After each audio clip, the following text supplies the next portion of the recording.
Sa pahayag na rin mismo ng Iglesia ni Cristo, may 7 hanggang 9 na bilyong piso ang ginastos umano sa pagpapatayo ng Philippine Arena, pinakamalaki sa buong bansa. Pero ayon sa isang dating ministro ng Iglesia ni Cristo, hindi nararapat ang ganitong uri ng pagnegosyo ng kanilang pamunuan. Hindi naman yun para sa kaluwalhatian ng Diyos, kundi ginamit nga sa mga negosyo. Makikita ninyo na aarkilahin para sa basketball, panunood ng boxing ni Pacquiao, di po ba? At ang lalong masakla po doon ginagawa ang mga mahahalay na mga konsyerto na mga naka-underwear lang yung mga performers. Nagtataka si Yuson sa umano'y pagbenta ng pamunuan ng INC ngayon sa mga ari-arian at lupa na pag-aari ng simbahan na hindi raw ginawa nung panahon ni Eranio K. Erdi Manalo ang pumanaw na ay inutusan pa umanong matandang Samson na magsinungaling sa publiko at pagtakpan ang sanggunian. I-interviewin po siya para pabulaanan yung pong videong ginawa ng ka-Angel Manalo at ng ka-Tenny Manalo na nanganganib pong kanilang buhay, at pabulaanan din po yung mga katiwalian at korupsyon na nangyayari sa iglesia. Pati po yung mga nangyaring parang scripted. Sa loob ng 9 na araw, sila ay nagmistulang bilanggo sa sarili nilang tirahan. Pinutol ang kanilang linya ng telepono at internet at hindi pinayagang bumili ng pagkain o kahit magpatingin sa doktor. May dineploy sila doon na mga nagbabantay din na guards na talagang long arms talaga. mga high power.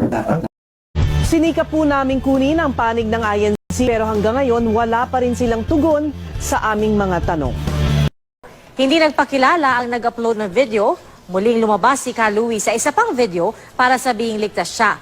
Hinikayat din niya ang iba pa na mga kaanib na sumali sa kanilang pinaplanong pagkilos.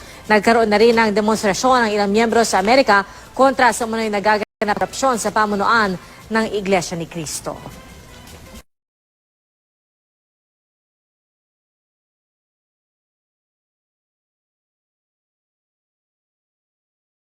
Sinikap po namin kunin ang panig ng INC pero hanggang ngayon wala pa rin silang tugon sa aming mga tanong.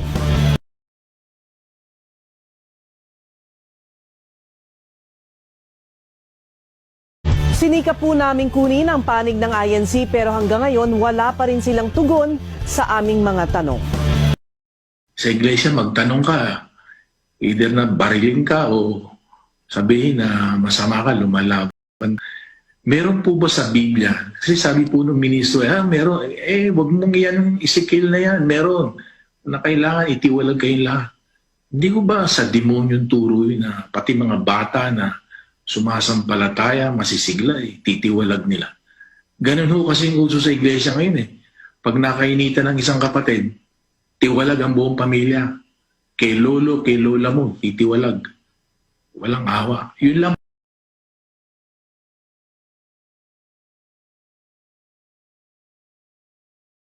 Isa pang nagpakilalang ministro ng Iglesia ni Cristo ang nagpatotoo sa mga aligasyon ng korupsyon sa pamunuan ng INC. Korupsyon sa pamunuan ng INC. Korupsyon sa pamunuan ng INC.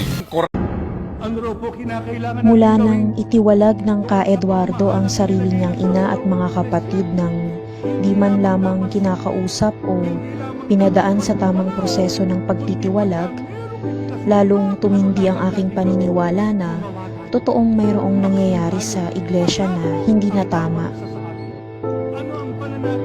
Dahil sa panahon pa lang ng pagdodoktrina sa akin ay tinuruan na ako na maging mapanuri at magtanong kung mayroong nais na malaman.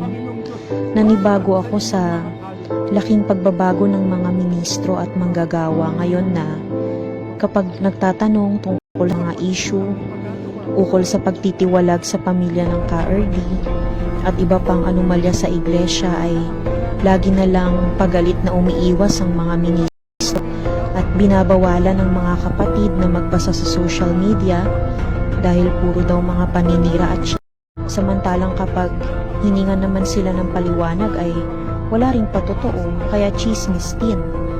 At kapag nalaman nilang nagsusuri ka ay mamanmanan ka na, pagbabantaan at kinalaunan ay ititiwalag at saka gigipitin. Kinakailangan tayong sumunod! Kinakailangan tayong sumunod! Kinakailangan tayong sumunod!